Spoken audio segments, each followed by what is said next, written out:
أعوذ بالله من الشيطان الرجيم بسم الله الرحمن الرحيم Assalamu alaikum wa rahmatullahi wa barakatuh muhtaram musulmon qardoshlar.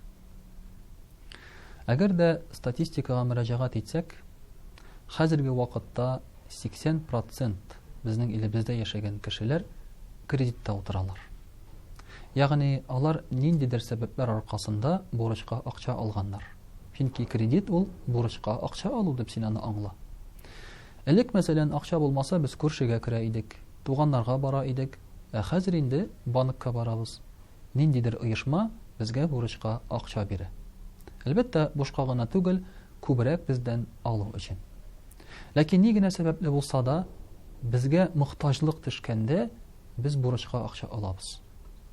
Чөнки нәрсәдер, ниндидер кыенлыклар килгән вакытта акча кирәк булган чакта безнең тормышыбызга ниндидер хәл иткеч чираклар булганда безгә чыннан да акча кирәк. Һәм әлбәттә инде без каядыр барасы урынга мәсәлән кредит алырга мөмкинбез. Инде без аның турында хәсиләшмибез. Халалмы ул хараммы? Ләкин Имам Газали әйтә, әгәр дә ди кеше яшәренә түгел, мәсәлән дәваланыр өчен түгел, ашар өчен түгел, ниндидер тормыш шартларын яхшырту өчен, рәхәтрәк яшәү өчен бурычка акча ала икән, бу ахмаклык ди. Чөнки ул ансыз да яши ала бит. Ансыз да үзенең җанын асрый ала. Димәк, нәрсәгә ала ул аны? Бу ахмаклык ди. Ләкин шулай да Аллаһ субханаһу ва тәгалә бурычлы кешегә булыша. Хәтта Пәйгамбәрбез саллаллаһу алейхи ва сәлләмнең бурычлы үлмәс дигән бер хәдисе дә бар. Ягъни бурычлы кешегә Аллаһ тәгалә ярдәм итә бурычын түләргә. Ләкин шул ук вакытта Пәйгамбәрбез саллаллаһу алейхи ва сәлләм әйтә, бурычлы кешегә Аллаһ тәгалә ярдәм итә бурычын түләргә, әгәр бурычын ул гынах өчен алмаган булса. Аллаһ тәгалә яратмаган, симәгән әйбер өчен алмаган булса. Бит уйлап карасак, менә шушы тормышыбызны яхшырту өчен, рәхәтрәк яшәү өчен алган акчалар да ахмаклык дип атадык. Ул начар әйбергә алынган булып саналмый микән? Шуның өчен күп кенә кешеләр кредитларын алып түли алмыйлар. Ала башлаган вакытта эшләре әйбәт, түләрлек кебек.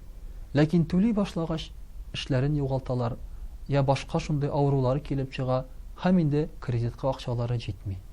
Шул сәбәпле бер кредитны каплар өчен икенчесен алырга мөмкиннәр, һәм кеше уйлана башлый. Аллаһ тәгалә нишләп булышмый соң? Мин бит бурычлы ди. Менә шулай итеп Адәм баласына мөхтәрәм кардәшләр, Аллаһ тәгалә булышмаска да мөмкин бурычын капларга, әгәр аның бурычы гынахлы эшләр өчен булса. Бигрәк тә мәсәлән кайчагында гаҗәпләндерә кредитка акча алып ял итәргә киткән кешеләрне. Чөнки син ял итәргә бармасаң, сиңа бит бер нәрсә булмый. Аңлашыла, әгәр дә балаң авырып ятканда, син бурычка алып шушы балаңны дәваласаң, дару алсаң, чит илгә алып барып операция ясасаң, ансы аңлашыла. Инде сиңа кирәк булмаган әйберләргә акча җыю, менә монысын мөхтәрәм кардәшләр, галимнәребез аңламый. Һәм шуңа күрә Аллаһ тәгалә дә бу очракта безгә булышмаска мөмкин, бәрәкәтен бирмәскә мөмкин. Шуңа күрә кайбер кешеләр мәсәлән алган кредитка алган машиналары белән ватылырга яки бәрелергә дә мөмкиннәр. Аллаһ тәгалә үзе сакласын. Һәрбер гамәлләребез турында уйланырга тиешбез, мөхтәрәм кардәшләр. Чөнки бит бөтенебез дә Аллаһ тәгаләнең әмере белән йөрүчеләр. Һәм барыбызны да бит бер Аллаһ тәгалә ризыкландыра.